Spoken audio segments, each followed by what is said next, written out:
The world changed forever. In the first half of the 20th century, wars raged, empires fell, and the sky, once the domain of birds and dreams, became a new frontier. In the early years, flight was a fragile miracle. The Wright brothers' first flight in 1903 lasted only seconds, but it opened the door to a future no one could yet imagine. By the 1930s, airplanes had become a symbol of hope and progress. Charles Lindbergh crossed the Atlantic in a single sleepless night. Amelia Earhart soared into the hearts of millions. But even as propeller-driven planes grew faster and more reliable, a new dream was taking shape. A dream of speed so great it would shatter the very limits of the sky. The jet age was born, not in a single moment, but in the minds of inventors and engineers scattered across the globe. In England, a quiet, determined man named Frank Whittle worked in secret, sketching designs for a new kind of engine. He believed that by harnessing the power of jet propulsion, planes could fly higher and faster than ever before. Across the sea in Germany, Hans von Ohain was following a similar path, his own jet engine roaring to life in a quiet laboratory. The Second World War accelerated everything. The skies became battlefields, and the need for speed was urgent. In 1941, the first jet-powered aircraft, the Heinkel He-178, took flight in Germany. Soon after, Whittle's engine powered the Gloucester E-2839 in England. The world was on the edge of something extraordinary, but the greatest challenge still lay ahead: the sound barrier. For years, pilots had noticed a strange, invisible wall as they approached the speed of sound, about 760 miles per hour at sea level. Controls became sluggish, planes shook and rattled, and sometimes wings tore apart. Some believed the sound barrier was just that, a barrier, impossible to cross. Others saw it as a challenge, a dare whispered by the wind. In the United States, a team of engineers and test pilots gathered at Muroc Army Airfield, a lonely stretch of desert, later known as Edwards Air Force Base. Their mission was simple and terrifying: to build a plane that could fly faster than sound and to find someone brave enough to fly it. If you're enjoying this story, don't forget to like and subscribe for more stories that bring history's greatest mysteries to life. The Bell X-1 was a strange, beautiful machine, shaped like a bullet, painted bright orange.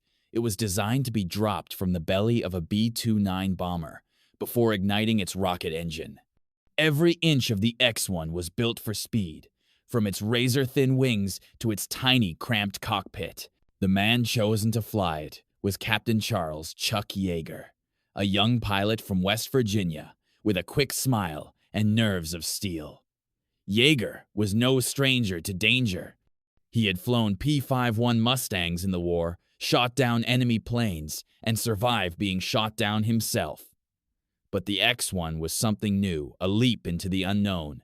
On the morning of October 14th, 1947, Yeager climbed into the cockpit of the X-1, which he had nicknamed Glamorous Glennis after his wife. His ribs were cracked from a horseback riding accident just days before, but he kept the pain to himself. The B-29 lifted the X-1 high above the desert, and at 25,000 feet, Yeager dropped away, ignited the rocket, and began to climb. The world outside blurred. The needle on the airspeed indicator crept higher. At Mach 0.85, the plane began to shake. At Mach 0.9, the controls stiffened. Yeager gripped the stick, his breath steady. Then, at Mach 1.06, the shaking stopped. The sky grew smooth and silent. Yeager had done it. He had broken the sound barrier.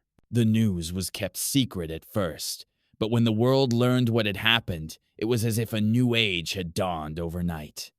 The sound barrier was not a wall, but a door, and now it was open. The jet age exploded into life. In the years that followed, jet airliners shrank the world. The de Havilland Comet, the Boeing 707, and the Douglas DC-8 carried passengers across oceans in hours instead of days. Airports became gateways to adventure, and the roar of jet engines became the soundtrack of modern life. But the quest for speed was far from over. Engineers and pilots dreamed of going faster, higher, farther. The Cold War fueled the race, as the United States and the Soviet Union vied for supremacy in the skies. The X-15 rocket plane soared to the edge of space. The SR-71 Blackbird, a sleek black arrow, flew at more than 3 times the speed of sound, gathering secrets from 30 miles above the Earth. In Europe, a new dream took shape, a passenger plane that could fly faster than sound, carrying ordinary people at supersonic speeds. The Concorde was a marvel of engineering. Its slender fuselage and delta wings, designed to slice through the air at Mach 2. Pilots trained for years to master its quirks, and passengers marveled at the view from 60,000 feet, where the sky turned dark and the curve of the Earth was visible. The first Concorde flight took place on March 2nd, 1969, and by 1976, the plane was carrying passengers from London and Paris to New York in just over 3 hours. The world watched in awe as the Concorde became a symbol of elegance and possibility, a glimpse of the future, flying faster than the sun. But the jet age was not without its shadows. The speed and power that made flight possible also brought new dangers. Accidents and disasters reminded the world that the sky was still a place of risk. The cost of supersonic travel was high, and the Concorde, for all its beauty, was never more than a luxury for the few. Yet the spirit of the jet age endured. In the laboratories and wind tunnels, engineers continued to push the limits. Test pilots risked everything for a few more miles per hour, a few more feet of altitude. The dream of flight, of freedom, of speed, of touching the edge of the possible remained as powerful as ever. For the people who lived through it, the jet age was more than a chapter in history. It was a time of wonder and change, of new horizons and endless possibility. Children pressed their faces to airport windows, watching the silver birds take off and land. Families were reunited across continents. The world grew smaller, and the sky became a place where anything could happen. Chuck Yeager, the man who first broke the sound barrier, lived to see the world he helped create. He watched as astronauts walked on the moon, as satellites circled the Earth, as jets crisscrossed the globe. He never lost his love for flight, or his belief that the sky was only the beginning. The jet age changed everything. It changed the way people traveled, the way they saw the world, the way they dreamed. It brought nations together and set them against each other. It made the impossible possible. Today, the legacy of the jet age lives on. New planes are being built, new records are being set. The dream of flying faster than sound is alive in the hearts of engineers, pilots, and dreamers everywhere. The sky is still a frontier, still a place where courage and imagination can change the world. So, the next time you hear the roar of a jet overhead, or feel the rush of takeoff beneath your feet, remember the men and women who dared to chase the sound barrier. Remember the inventors, the engineers, the pilots who risked everything for a chance to fly a little faster, a little higher. Remember that history is not just made by those who reach the destination, but by all who dare to take the journey. If you enjoyed this journey into the heart of the jet age, don't forget to like, subscribe, and share. There are more stories waiting to be told right here.